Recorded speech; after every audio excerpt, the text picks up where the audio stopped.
as you look at the palms of your hands, you say, whatever happens on this day, abundance, creativity, wisdom, perseverance lie in my own hands. And today I'm going to remember and call upon my inner resources and use them. And so it's like this very beautiful way to start the day. They say in India, we learned this. They say before your feet even touch the ground, like you're still waking up in bed, and you just take those couple seconds to look at your hand.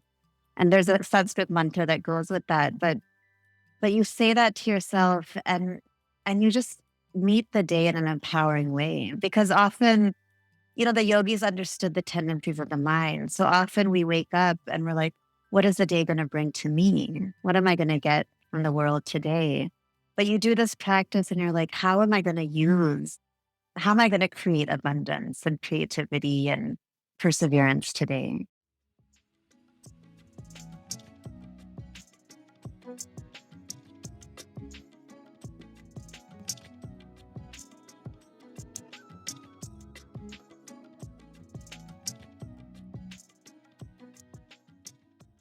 Welcome, everyone, to the Spiritual Forum. I'm so glad you're here. I'll be brief. I'd love for you to join me at my retreat, Homo Ahimsa Rising. It is a whole planet spirituality retreat at Unity Village this October 16th through 19th. And we are people who are awakening to our oneness with all of creation, including the animals and the plant kingdom, as well as our fellow humans, and just breaking down all the barriers that keep us from experiencing our oneness with all. And we're also interested in co-creating a world that works for all beings on the planet. So you can learn more about that at thespiritualforum.org/retreat. We're building an amazing community. And every year I have some podcast listeners that show up. I'd love to have you join us if you're feeling called. So let me introduce you to my guest. Raised in a family of yogis, Reema Datta is an internationally celebrated teacher of yoga, Ayurveda, and emotional healing. She holds degrees from Vassar College and the London School of Economics, and she worked in the United Nations. Since 2002, she's led yoga and Ayurveda retreats in over 20 countries, working with luminaries such as Sting, Paul Simon, Edie Brickell, and many others. Her new book, The Yogi's Way, Transform Your Mind, Health, and Reality, offers a powerful path to transform the mind and heal from within, which is what all of us are about. So welcome, Reema. Thank you. Thanks for having me. It's wonderful to have you. I think your book is fabulous, and I'm really looking forward to hearing about your life. It seems so interesting, and what you're bringing to the planet is really making a difference. And I just can't wait to hear more about it. So let's start, though, with some rapid fire questions. And that's going to be pretty easy, I think. I know that you've been around the world and you've been in many, many places, but now you're in New Mexico. And can you share with me what you love about being in New Mexico, or at least one thing that you love about it? Well, I'm in Taos, New Mexico, and it's there. I love the sky. It's just vast. And in yoga, we talk about connecting to the soul and this like place of quietness and vastness. And here, every morning I just look at the sky and it's like a reflection of our essence. And so it feels very aligned to be here. I think my soul is craving that like simplicity and space. Well, I completely get that. I think it's really interesting that you go to different places in the world and the sky is different. You have a Yeah. different experience of the sky. And like in Mhm. Texas, there's big sky and other, like when I lived in the Chicago area, it was kind of small sky Oh because there's yeah. so many trees and it was such a populated area when you're in a city. That's what it is as well. So I Mhm. completely get the big sky. Love it. Okay, so you've had a lot of influential people in your life, and I was wondering if you could share somebody who stands out in your life who influenced you in a major way. Well, my grandmother comes to mind first. She was a yogini and practiced Ayurveda, amazing cook. Her food was like off the charts. And she never taught me any lesson. Like, she never sat me down and said, here's a recipe, or here's a mantra, or here's a piece of wisdom. But I just learned so much by spending time with her and just like being in the kitchen with her, or being in the house with her and singing mantra, doing pujas, ceremonies. And I feel like she really embodied yogic wisdom. So more than like reading a book and learning certain philosophies, just being in her presence and realizing that peace is actually possible, even when life is tough, even when your outer circumstances are challenging, like very challenging, um, that we can still radiate a really genuine inner peace. Just seeing that that's possible was like so priceless, you know? I think that's so cool that you got that from your grandmother, and there is a wisdom that the elders have, and I think I don't wanna say it's disappearing, but it feels like this, uh, honoring the elders and recognizing their wisdom is not as big a deal these days, and there's so much to be learned from those who have come before us, and she sounds like a fascinating woman. I love that she also taught you through food. You know, there's a lot of love in food, and I remember my grandmother preparing meals, and I can just actually see her hands cutting the celery and the onions, and it was just Mm, every cut was with love, and yeah. people don't really do that very much these days. No, no, we're Yeah. all into fast, fast, fast, Right, fast, finish. fast, fast, chop as And fast as you can. yeah, and even I mean that brings me to a conversation I recently had with one of my current teachers, and he does a lot of research with like current science, and he was saying about research being done on mirror neurons and how um mirror neurons are like when you're witnessing somebody in a certain way, then you tend to replicate that. Like, you see someone being healthy and active, then you have more of an inclination to be healthy and active. So so mirror neurons are really fascinating. But he was saying that there's some recent research shows that when you teach classes online, you don't get the transmission that you get when you're actually in a space with someone, which is interesting for the future of yoga and learning in general, because so much is online these days.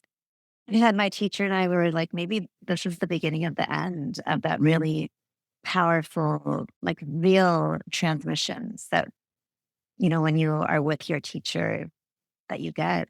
Like, we think we know that we can do so much online, but it is limited, and Oh, I completely we agree. are losing something, I completely agree. I can feel it. I don't like doing Yeah. online stuff. I can Mhm. feel it, but there's something about that's why I do my retreat that's in Yeah. person. I Yes. allow some people to come, virtually if that's the only way they can go, but Yeah. when you're in person because our energy fields Yes. connect, Mhm. and you Yeah. can feel it. You can definitely feel it. Something magical happens there. And I'm Mhm. with you. I'm really concerned that if we do start doing everything online, we're going to miss that human connection, which is so important because we're so social and we're really wired to be together and to connect. Yeah. We are. So, yeah. Good on your grandma and mine too. Yes. Just love the grandmas. Yeah. Yes. Yeah. And I'm Mhm. gonna be a new grandma, and I've Oh. gotta be thinking about grandmas and what wisdom I got from mine and what wisdom I can share with my grandchildren. Okay, enough about me. What word or phrase, would guide your life if you can pick a word or phrase? Oh gosh. I was just reflecting on a teaching from another one of my teachers. He said, let go of anything that's unnecessary. And, on the spiritual path, we often, or in life in general, we often think, like, what should I do? Like, what practices do I do? Or da, da, da. And he says, it's more important what you don't do than what you do. Like, and it just this emphasis of just releasing the unnecessary. And, that is so powerful to create space in your life. And so that's been a huge mantra and teaching for me. Just keep releasing what is unnecessary. think that also connects to your experience of your grandmother, who didn't necessarily impart teachings to you, but her presence Yeah. guided you and really impacted you. And, I'm guessing most of the great teachers were that as well, not into doing and accomplishing, but Right. doing less. That's so interesting. It is interesting. And we're in such an information society, especially like AI. It's like all this information is just at our fingertips. And I think we get hungry for it. But then we lose that, that can be what can be learned in silence or what's beyond information. Again, that direct transmission or just that those energetic teachings, like, you know, uh, you learn just by being with certain people and absorbing the Yeah, teachings. I think we may wanna get into AI a little bit. It's been on my mind a lot too, and there's kind of a luring nature of it that I think people can really get lost in that and go down a rabbit hole with it, and then we kind of lose ourselves. So, well, let's put that to the side for a moment. Right. Let's hear your story because I think it's fascinating, how you became how you started. You worked at the United Nations and all of that, and now you're doing this, yogi work, and I think it's fascinating. So let's hear about your story. Well, I studied international affairs in college and my master's degree in that subject, and worked for the United Nations in New York City, and that was like kind of a dream job. I was the youngest person at the UN. I was only 22 when I started working there, and it was, yeah, it was a dream to live in New York City. And I used to just walk to the UN. I lived in Midtown, and it was a wonderful time in my life. And after a few years of working there, 9/11 happened. And that was a turning point for me. Because, growing up, I grew up with surrounded by yoga philosophy and practices. But that was always like just, I think I took it for granted a bit because it was just there. And so when I lived in New York, I used to on the weekends and the evenings, I'd sometimes go to a yoga studio and take a meditation class or a yoga class. And I really enjoyed it. Like I just finding these pockets of these communities. And so that was in the back of my mind, just getting acquainted with the yoga world in the West. Because growing up, my yoga practices were just at home with my family. I had never stepped into a yoga studio until I lived in New York City. And and so I really enjoyed the communities that I was practicing with and these beautiful sequences of movement that I was learning and practicing. And it was pretty clear that there was like that's beautiful, those communities and those studios, and there was so much missing. There was so much focus on the physical. And and so that those seeds were just in the back of my mind. And then when 9/11 happened, this one teaching that I grew up with really like hit home to me, which is that peace really has to begin within ourselves. And then we radiate it out in the world. And I just saw myself and all my colleagues like working at the United Nations or the World Bank, and we sincerely want to create peace in the world. Like, our wish is so real. And at the same time, I was noticing how myself included and the people around me, we didn't carry like a real deep sense of inner peace. Like our realities were we were kind of stressed out or our minds were restless or we didn't I didn't have that, and the people around me that I was observing didn't seem to have that either. And so that yoga teaching really hit me that, we can't just dismiss the step of creating peace within ourselves and try to create peace in the world. Like we really need to have that genuine inner peace within ourselves. But then how do we do that? And it just made me appreciate the teachings of yoga, which are actually more about the mind. In the West, it seems like it's about the body. But when you look at the original yoga texts that I grew up with, the Vedic texts, it's all about the mind, like the different tendencies of the mind, attachment, anger, aversion, and how do we recognize the tendencies of the mind, and how do we not let the mind be a prison, but rather like a platform for growth and creativity and purpose. So I felt very inspired to go back to those teachings and to bring them into the what I was seeing as the yoga world, which was very focused on the physical.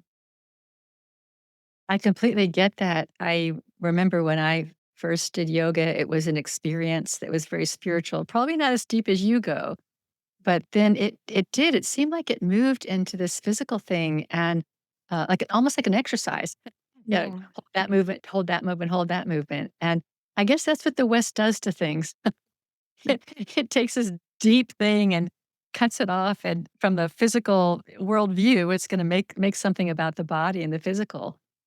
I think what you shared about being at the United Nations and everybody wanting peace, but it almost sounded like for people, like peace was a goal, like something we have to achieve, which is what we get caught up in, the doing, the making things happen and avoiding the inner work. And you're completely right. Peace cannot happen out there at all until we've got it in here.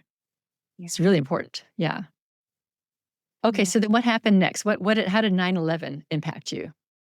Well, then I went through this whole thing with my family because, because my parents immigrated to the United States from India so that I could have opportunities and a great career.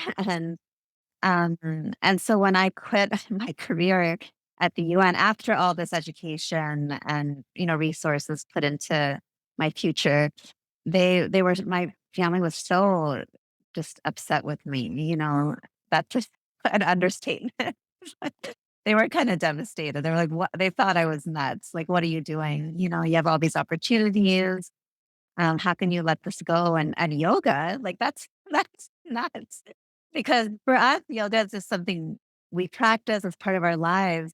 But I was 25 at when 9/11 happened. And at that time, it's so young to be a yoga teacher in the view of my Indian parents. Because in India, usually yoga teachers, spiritual teachers are older and they teach from a lifetime of experience.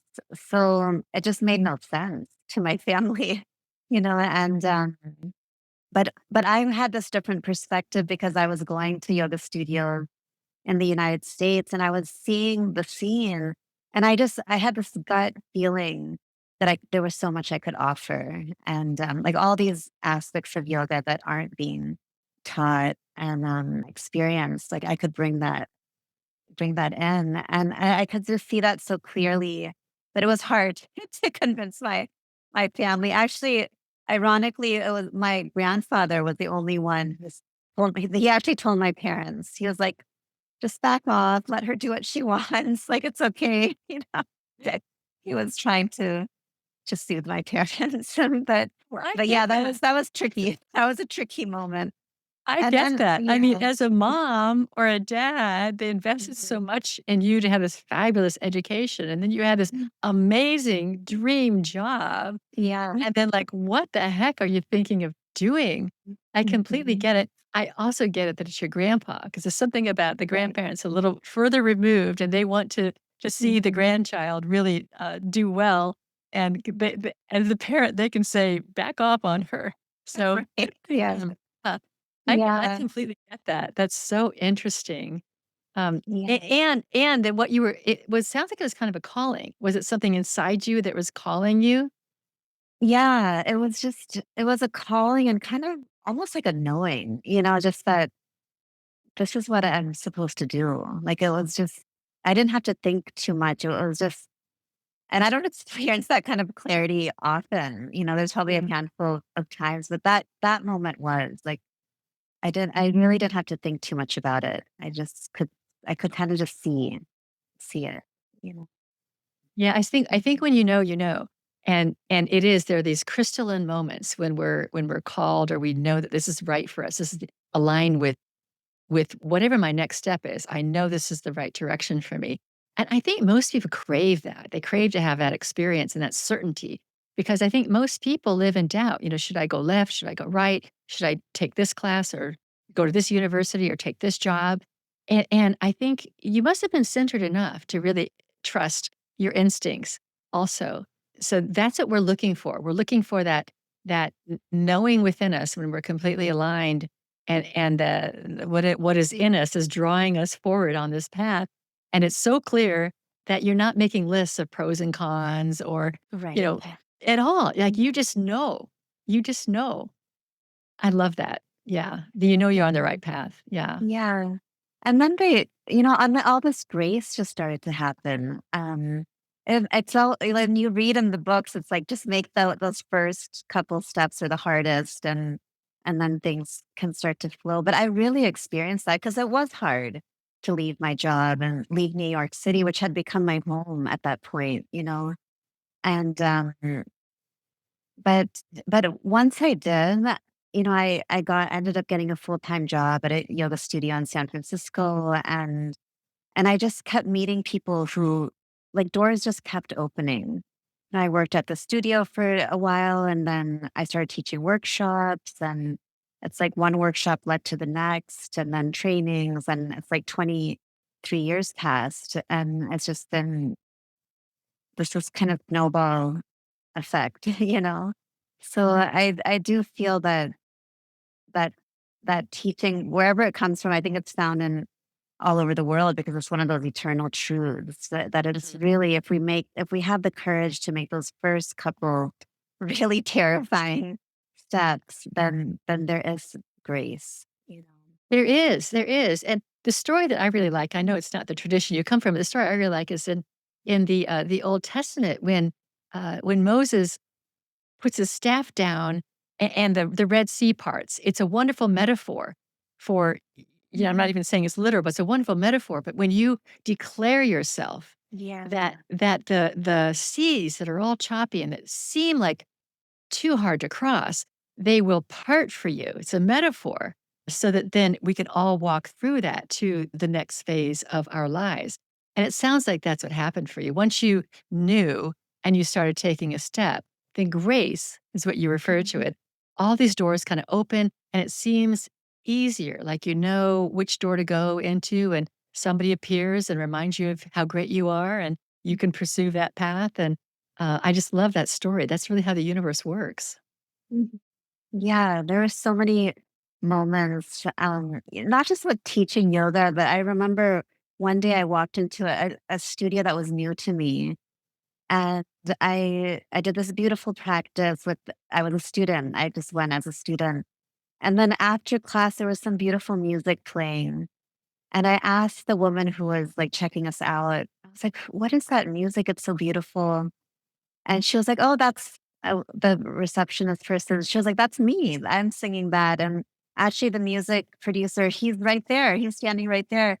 And I was like, wow. And I just said, it's been on my mind. I've been wanting to make a mantra album, but I didn't have anyone to make it with. And so I met this producer. And the next day I went to a studio, and now we have two albums out. But it's just like things like that just happen when you're on your path. And that there's this beautiful teaching in the Gita that it's one of the most famous teachings. It says it's better to follow your path, even if you're clumsy, than to perfectly follow another's. And it acknowledges that we get tempted. Like it's so tempting to follow an easier path or someone else's path. And it's so hard to carve out our own. But they say, like, even if you're clumsy, even if you keep falling, just keep it's better to do your thing, which is we need that encouragement because it is hard when you're doing something out of the ordinary. That's a great, great teaching. And I meet so many people that there's kind of a pattern that they find themselves working, working, working, and pursuing the American great dream. And you got cars and great jobs and all that.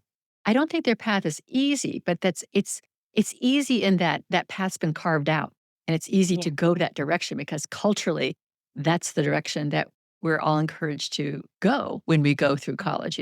Get on that wheel and then climb the ladder and do the best you can and make the most money you can and be as successful as you can. But I think that's hard on the soul, and I think people feel it. And um, and then the hardest thing is like what you did, is to do something. It's so counterculture. But I meet people all the time that do. They suddenly get a one-way ticket somewhere, or they give it all up and go to Hawaii, or they give it all up and go to Brazil or something. And it seems like that takes a lot of courage. And I think it does. But I think, like you say, even if you take the first steps and it's a little clumsy, then it starts to kind of congeal for you. And I think that's a really wonderful story that so many people are able to tell, and it sounds like it happened to you as well.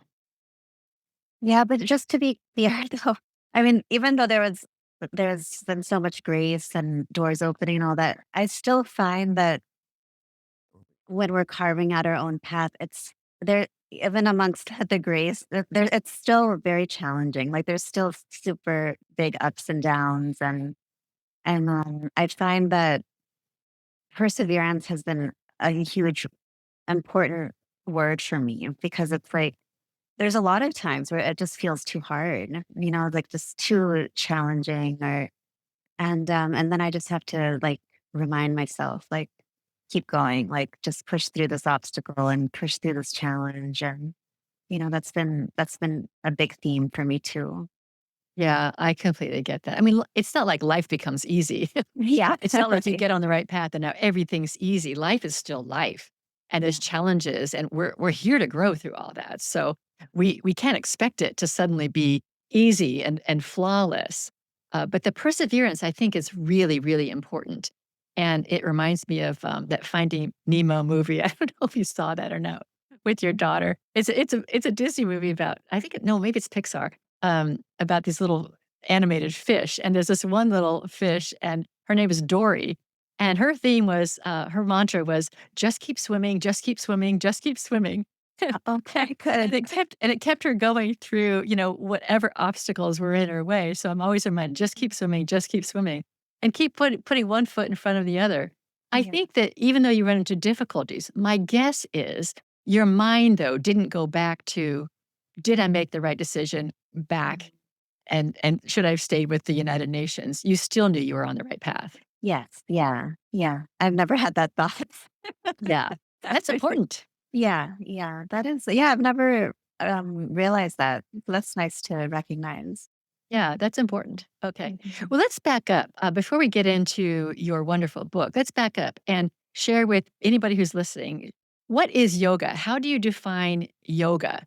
Because you've mentioned that it's not just this physical body practice. So, what is it?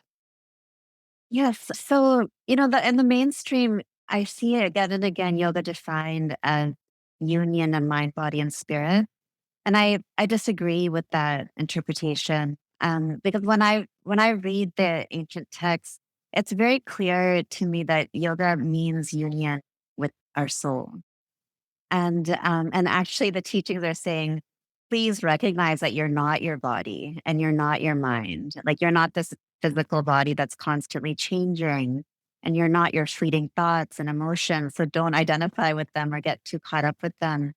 But who you truly are is you'll find at your soul, and at our soul level, there's that quietness and that state, that like infinite vastness and stillness. And it's so powerful to unite, to yoke, to experience yoga with our soul, because if we can rest our minds on that quietness and that spaciousness, then like a lot of extraordinary things start to happen.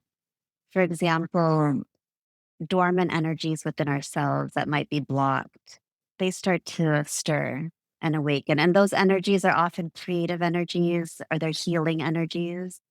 And so if we're in a moment in our lives where we're not clear about what our path is or our purpose, then if we can rest in that quietness, which we find at the soul level, then that insight starts to come to us. Not anyone telling us that this is who you are and this is what you should do, but it just, all this wisdom starts to come from the inside out that, oh, this is my purpose and this is what I'm meant to do in this moment. And this is the right thing for me right now.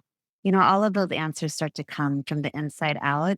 So, and that creates such a feeling of like liberation because we're not like grasping to something out there to make us clear or make us happy.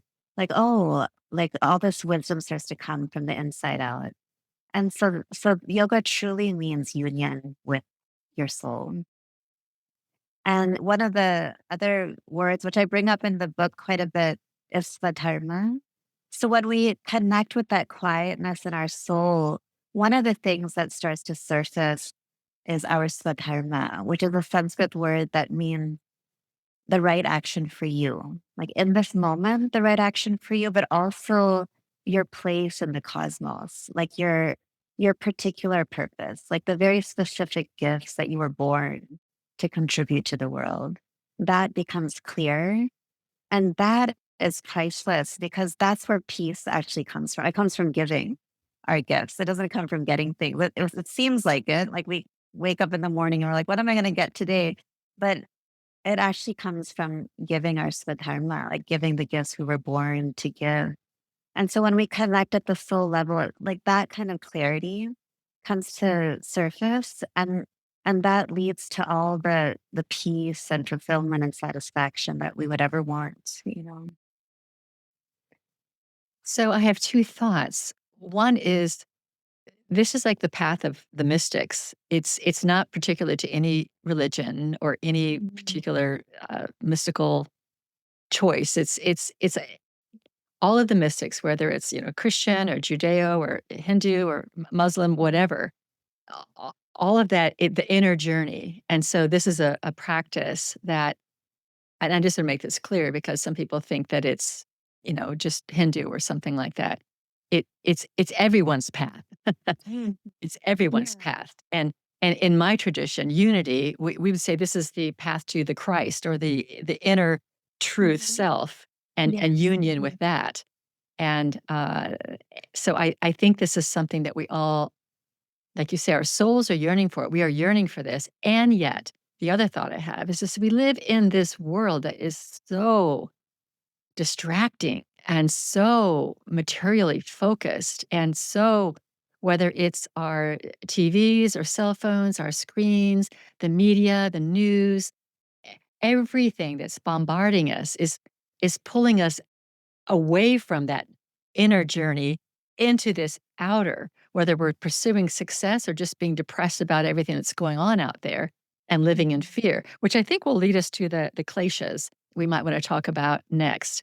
But what you're doing in your work is, I think you're calling people back to this inner journey and follow this inner journey because that's where the real gold is. That's where the real joy is.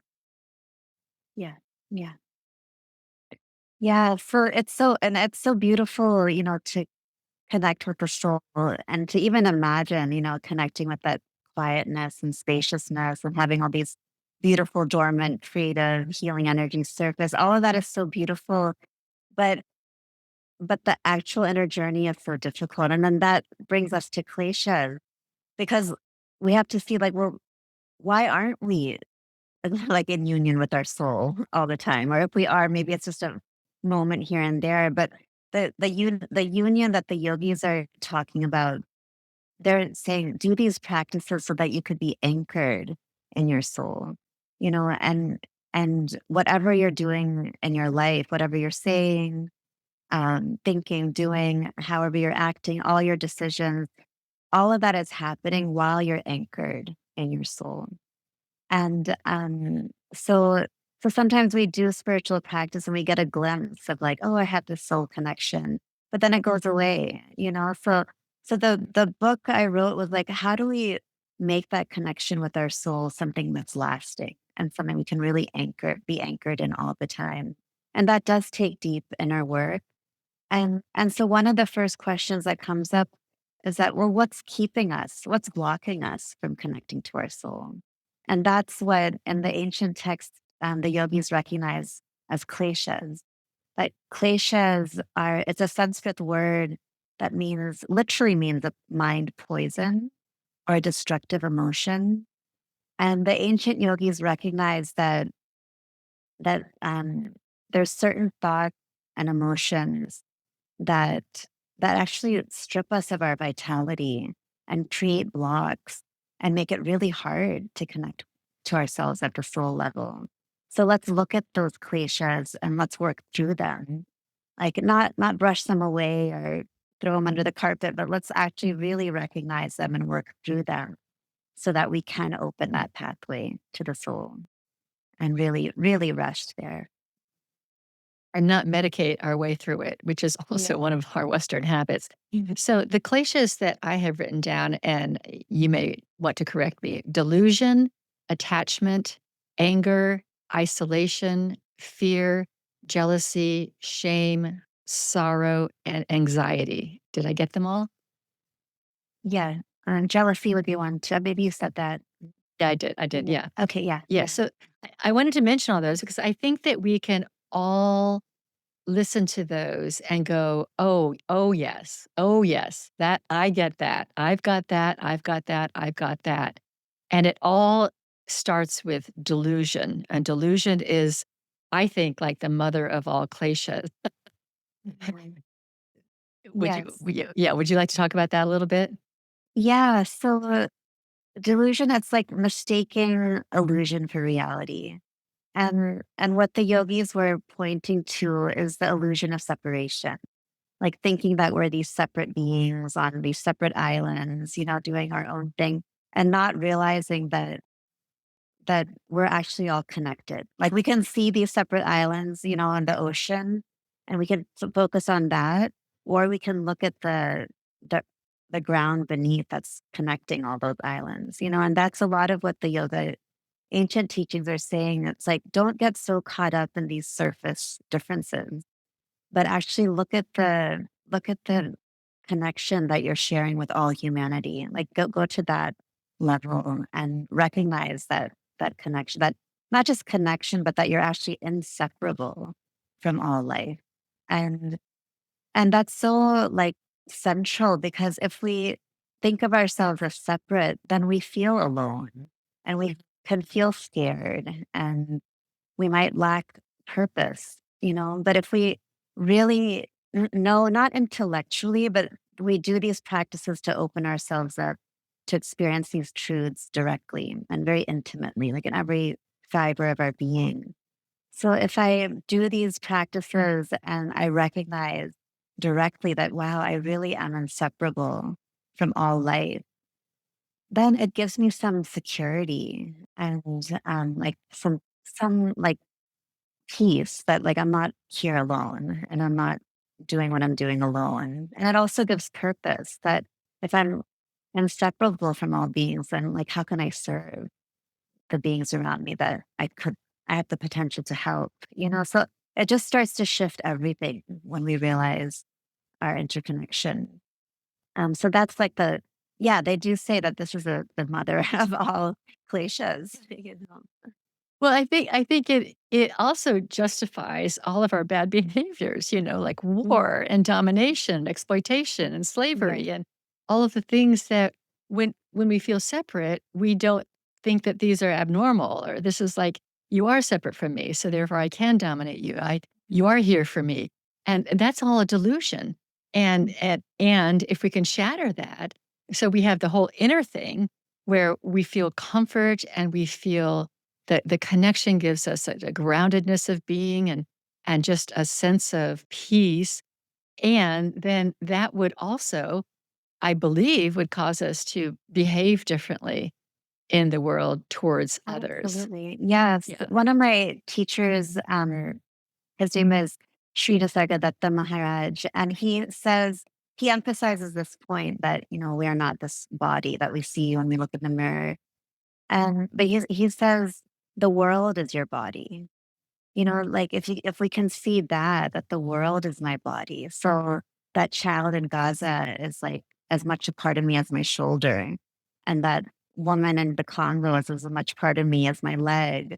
And then, the oceans and the trees are as much part of me as, a part of this being, then it's like, when you just feel that like this natural inclination to care for the world around you, because you're seeing everything as a part of you, and so that just, yeah, it opens the heart, not just to give, but also to receive, and that can really settle the mind, like settle our anxieties and fears when we feel that level of connection. Or the other Kleshas. Mhm. Hey, you do talk about, oh gosh, we should get into your book, but the question, the chapter you have on wisdom, it says, "We recognize that all beings possess an equal right to life, fostering empathy and compassion. We become incapable of ignoring injustices inflicted upon any individual, animal, or the planet." And I really love that you included the animals. I think most of us don't include the animals. And to think that the animals, as well as the trees and the plants and the rocks and the air and everything, is my body. It completely shifts everything. I would not want to dominate and harm my body. So then I would not want to dominate and harm the animals either. Absolutely. Yeah. Yeah. Okay, so let's get into your book because what you offer is a 12-week uh, program or plan or whatever you want to call it to move a person from whatever state that they're in into a state of peace where they also have a spiritual practice that can keep them and sustain them in that space. So why don't we talk about, we don't have to go through all 12, but the first one you start with is really important. So why don't you talk about that? Oh, sure. So one of the first cliches, after we look at delusion and this idea of separation and unity, and a lot of the texts say that the biggest cliche is attachment. And the biggest thing that we get attached to is ourselves, like stories that we create about ourselves, our own identities. And and the stories we tell ourselves about ourselves, we might not realize it, but they actually run our lives. So, like in the book, one of the practices we get into is really looking at the stories that we tell ourselves about ourselves, and what aspects of those stories are limiting, and what aspects of those stories are uplifting, and how could we shift our story to be empowering, to empower ourselves and liberate ourselves from any kind of like limited thinking. And that's like so foundational, because to even, believe that these yoga practices that are designed for us to live to our greatest potential and clear all the blocks within, to even believe that we are capable of doing that entails believing in ourselves and our capacity. So there's a lot of the practices in the book are just like, how do I cultivate that belief in myself? You know? Yeah, I really like the chapter on stories. But the first thing you talked about was community. It was like getting, Oh, yes. yeah, Mhm. and I thought that was really important because like how can we be on this spiritual path or this path, this inner journey? I think many people think it's a lonely journey. I'm doing it myself. I'm I'm I'm setting out for my hero's journey and it's just going to be me. But you really emphasize that you really need to form uh, connections and bonds with people to support this whole process. Yes, absolutely. Yeah, the very first chapter is called Mitra. So Mitra is a Sanskrit word that means friendship, but it also means like agreement and promises. Because with your mitras, you make certain agreements that you're going to do these practice, like this set of practices together. You're going to go on this journey together, and you actually become each other's accountability partners. And you do check-ins with them like weekly or even sometimes daily, and you have this outlet to share like what you're experiencing in your practices and any questions that came up, any breakdowns, breakthroughs, anything you want to debate about the philosophy or the practices. And so much happens in those exchanges, like so much growth and understanding and healing. And yes, I absolutely It's so interesting because on one hand, yoga and a lot of spiritual paths, they're very personal, you know? And at the same time, they're not meant to be experienced alone. They're not meant to be experienced alone, even though we might be doing our practices in our own space.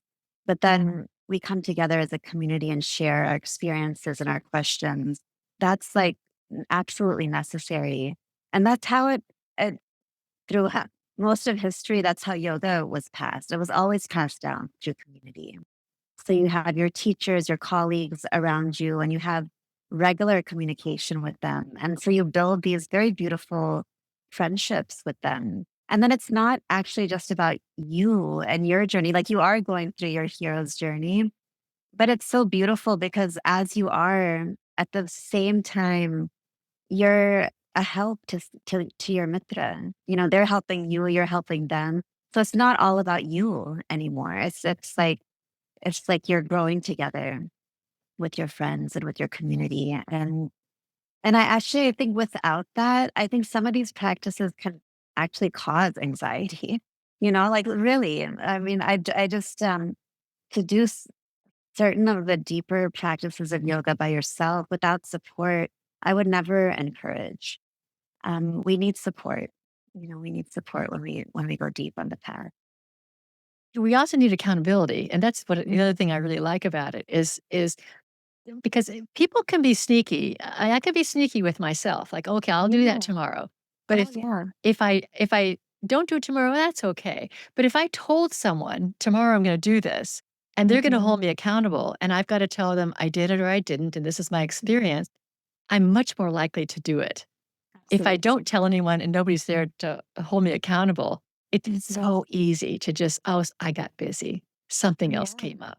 I'll do it the Mhm. next day." And then Mhm. finally, at some point, you never do it at all because no one's Yeah. holding you accountable. I think community is so important on the spiritual path. Yeah. It's something I've emphasized as well.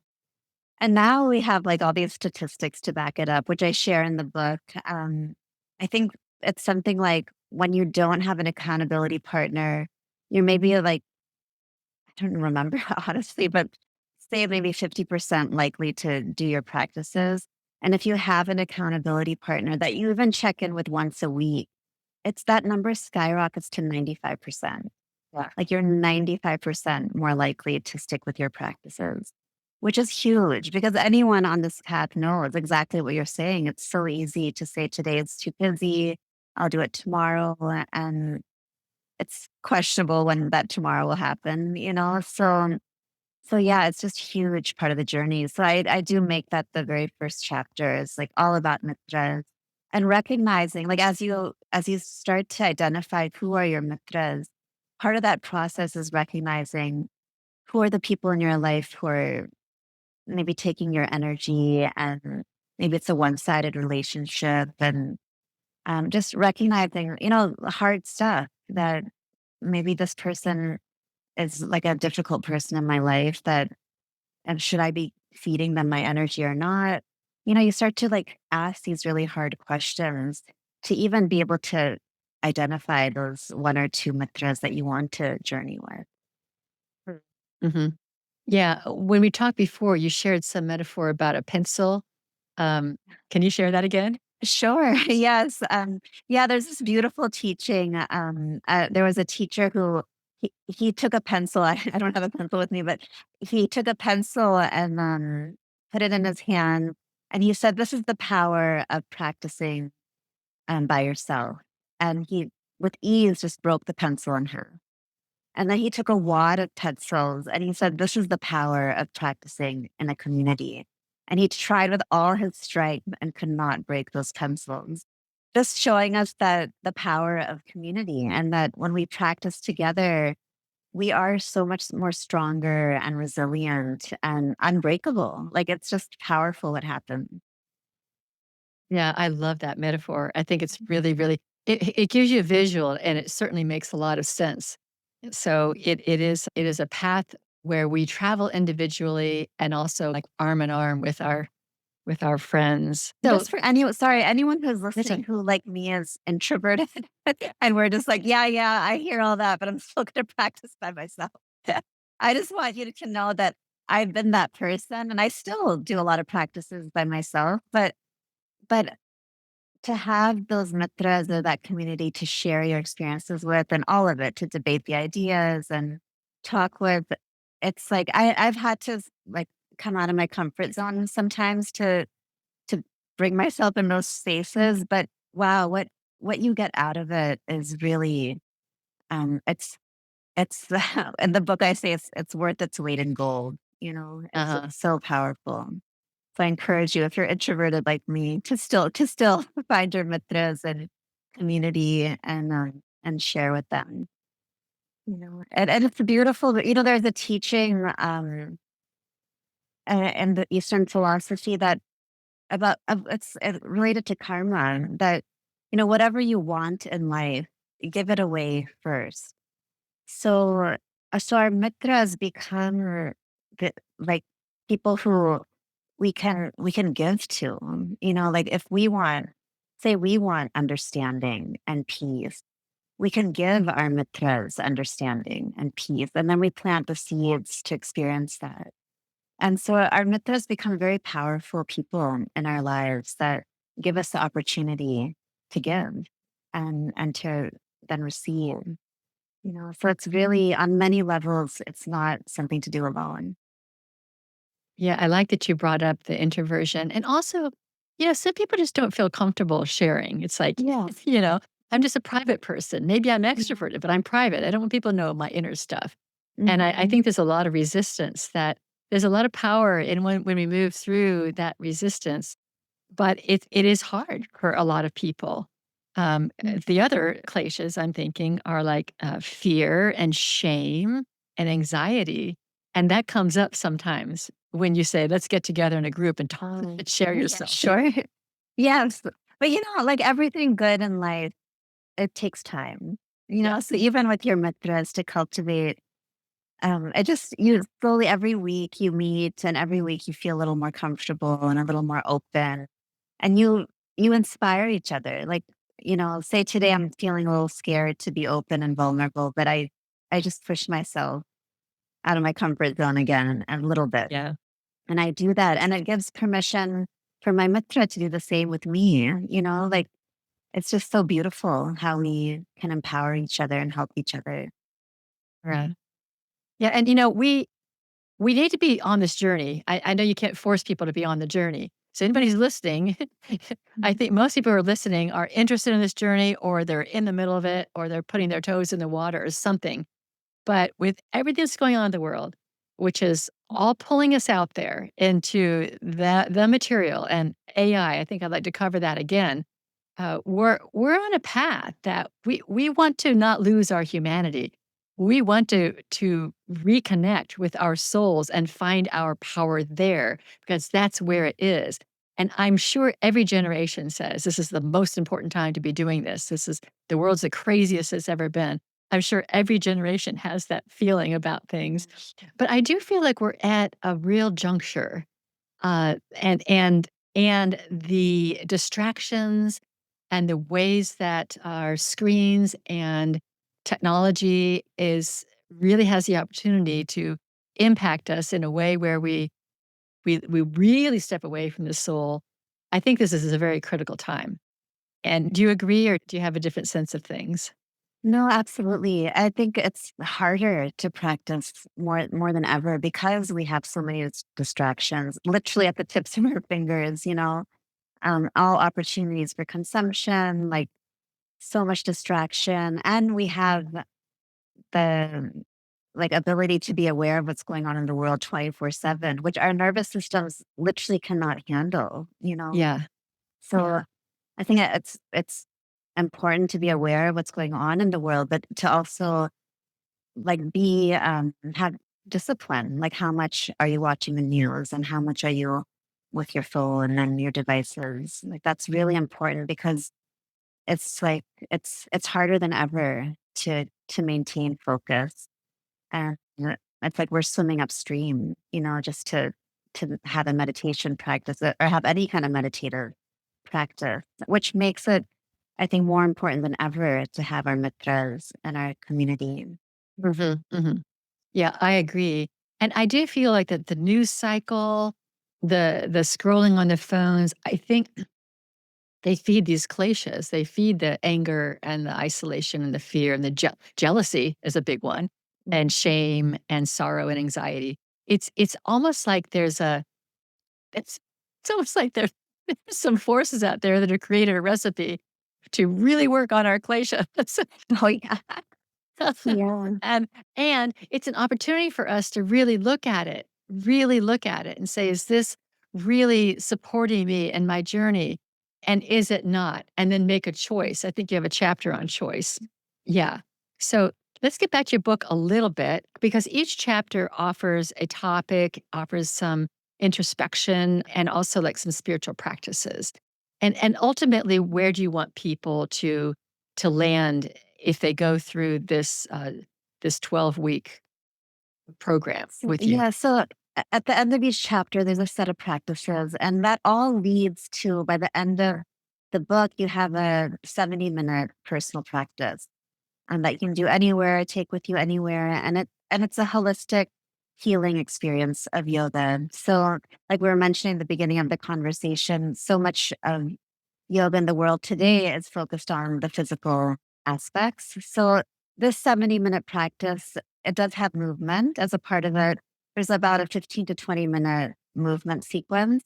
But then there's a lot of awareness practices. There's a couple meditations, a couple of mantras, um, and a series of like subtle body practices, helping us become aware of how our thoughts and emotions are affecting our our energetic body as well as our physical body, and how we can shift, like how we can understand the mind, the tendencies of the mind that take away our energy, and how we can shift some of those tendencies and create habits where the mind is actually fed and becomes a vehicle for transformation.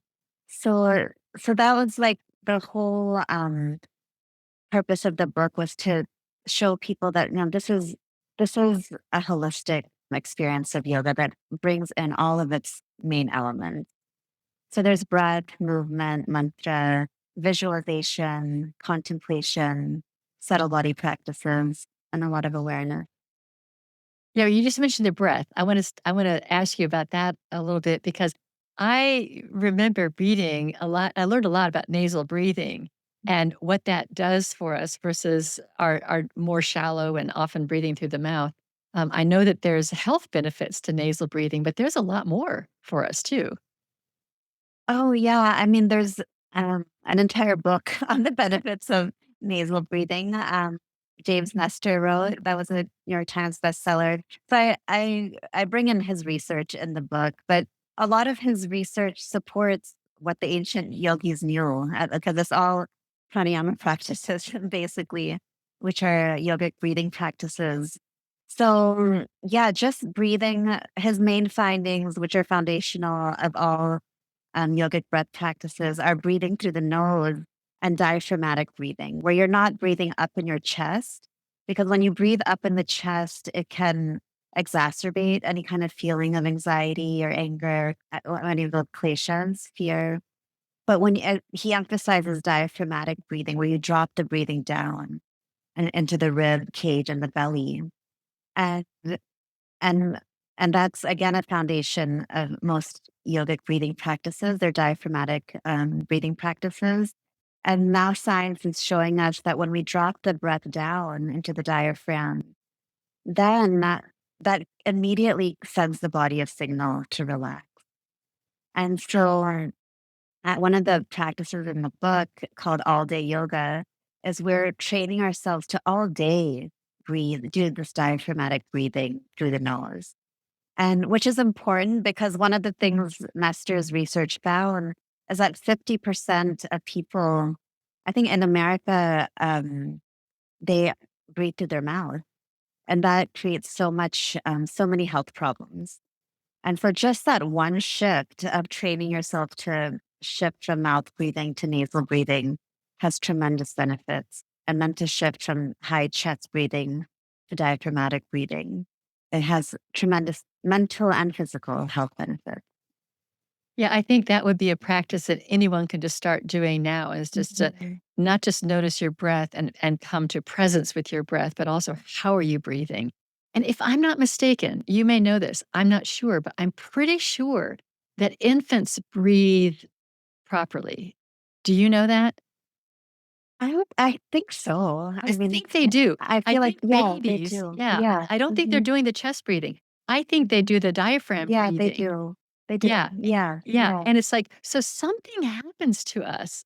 Something happens to us, and I don't know when it is. They talk about Mhm. how there's a big shift psychologically when we turn 7. I just don't know if that's when it happens, but something Mhm. happens to us where we start doing this chest breathing, and I don't know what that is. I'm really kind of fascinating about how we start off a certain way. We may even end up that way, on our deathbed. I'm not really sure, Right. but somewhere in the middle, we've lost our way through our breath. Yeah.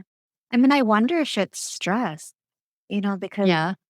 I think when we do get stressed out, we tend to the breath tends to come up into the Yeah, chest. yeah, yeah, So I wonder if it's that just as we get older and deal with more stresses. yeah, yeah, it's interesting. It's interesting. So and I love how science catches up with the ancient Right? wisdom. Yes. They're catching up. They still have a ways to go. They always come up with, "Look at this finding." It's like, I know. okay, like, people have been talking about that for thousands of years. Yeah. Yeah. I mean, one example is like now science is completely, confirming that our thoughts and emotions affect our physical health. There's so much evidence of that. But the yogis' awareness was so refined. Like they understood how certain types of thoughts and emotions affected certain parts of the energetic body and how that affected certain parts of the physical body. So that refinement I haven't seen yet in science, but they're catching up. Catching up. And even if science has got it, I'm not sure the medical professions have it quite yet, you know? Yeah. We're Yeah. still, "I have this ailment, here's a medicine. I have this problem, Mhm. here's a shot." There's Right. there's a lot of that going on, and it will be interesting to see if the medical field is able to catch up to the power of the mind and healing. Yeah. And even, in my book, just reflecting on the ancient yogic wisdom, like they recognized, the importance of nutrition and movement, exercise, and that's a part of the 12 steps in this book. But they also recognize that more than anything, our thoughts have the most power in affecting our health, even more than what we eat and how we exercise. Like that's how powerful the mind is. And Mhm. so the even though the book offers a holistic practice, the emphasis is the mind and working through thoughts and emotions. Yeah, that's a real basic premise of unity teachings as well, is that Okay. our mind, we create with our mind, and that we have so much power to create. It's not like we can create a whole new reality. It's not like I can wipe out what's going on out there and my thoughts can change all that. But it certainly can change my experience of what's coming my way, what's Yeah. coming up on my own windows. Is uh, I can respond to it one way or another. Mhm. And also, it impacts the body and the health and our relationships and everything. And as you mentioned, our stories. What stories are we telling about ourselves? That completely creates a framework for who we are in the world. So the mind is so important. We're so, so powerful. And that's where that comes back to the original Klesha. It's a delusion. We're in delusion, not recognizing our power. Yes. Yeah. Yeah. Absolutely. Right. It's like there's some teaching in the Vedic texts. Like if you imagine the power of the ocean, like that power lives within us. Like and we're so disconnected. And the messages we get from the outer world is like it's like they want to make us powerless in a way. They want Yes, us I to think so. feel that we don't have any power, and it does feel that way sometimes when you're caught up in everything going on. But it's like a practice to remember that we actually do have agency and we can create change. You know, It's so important because I do think that if you have powerless people, then you can control powerless people. absolutely. And then we shift from being these powerful people to be slaves to others. And we have, again, we have so much power to stand up and say, no, I am an amazing human being and I am a slave to no one. And nothing's going to lure me from this solid center. I think everybody's waiting for us all to do that. Yes. And Yeah. yeah, I think it's really up to us, like as individuals, to be that change and then see it ripple out. Because it's hard. Yeah. It's like it takes a lot of practice and support to be centered in our power. Yeah. And that's what your work is. And it's fabulous work. We're coming up on our hour, but I don't want to close without you telling us a little bit about what it was like working with Sting and Paul Simon and those famous people. And give us a little glimpse of how you contribute to them and just what was that all about and what was it like? Oh, wonderful. I think, they they would all agree that yoga is very humbling, and so they always came to our classes with humility and just openness and like staying in pulse. They're very deeply spiritual people, and I think that's how they come up with the amazing music that they do. So just so willing to practice. And they had what a lot of us don't have today, which is discipline, and whenever I think of them, I get inspired because I like Sting, especially has had a daily practice for a while and practices with his bandmates right before going on stage. Like they recognize the power of the practices and just and I find like in this day and age, what that's discipline is something that is again hard to cultivate with all the distractions that we have, especially if we don't have a community um, and our friends supporting us. But that's like a challenge that we need to face and not let it not let all the distractions of the world take that away from us because it's like from that discipline and daily practice that's where the magic happens, and you really start to open and hear your song, hear the song Yeah. within you. Yeah, and they have songs that we have other ways to express Absolutely. ourselves. Yes. Yeah. Mhm. Yeah, so discipline is a theme, perseverance is a theme, and daily practice is a theme of this Yeah. conversation. So, Yeah. yeah, so, well, before we close, Rima, I wanna give you the opportunity to share any last words that you may want to share that we didn't cover. What would you like to tell people who are listening now? Well, one practice, like we were talking about remembering our power and sitting in our power. So there's one practice in the book. It literally takes 5 seconds, but it's life changing. It has been for me, and I still do it. But it's called in your hands. And you wake up in the morning and you just look at the palms of your hands. And as you look at the palms of your hands, you say, whatever happens on this day, abundance, creativity, wisdom, perseverance lie in my own hands. And today I'm going to remember and call upon my inner resources and use them. And so it's like this very beautiful way to start the day. They say in India, that we learned this. They say before your feet even touch the ground, like you're still waking up in bed, and you just take those couple seconds to look at your hand. And there's a Sanskrit mantra that goes with that. But you say that to yourself and you just meet the day in an empowering way because often, the yogis understood the tendencies of the mind. So often we wake up and we're like, what is the day going to bring to me? What am I going to get from the world today? But you do this practice and you're like, how am I going to create abundance and creativity and uh, perseverance today? Because it's all within me. So how am I going to call upon these inner resources? How am I going to use them and bring them into my day? And it's just a seed of empowerment and remembering our agency. That's beautiful, and I love that we're looking at our own hands. It's not an abstraction. Mm. It Yeah. stops right here. Yeah, Yeah. beautiful. Gosh, thank you, Rima. And I'll have links to your book, which is just a very deep, profound program to set you on your path. And we'll have links to any retreats that you may lead or any your music. We'll have links to your music as well in the show notes, anything that you're up that you are doing for the world. And I really want to acknowledge the work that you are doing. I think it's very, very, very important. And the fact that you woke up so quickly in your 20s is just really, really a testament to who you are and who your soul is. It's very, very rare. Well, thank you. Thank you for having me. Yeah. Thank you, everyone, for listening. I know that you were blessed by Rima, and I now close the spiritual forum.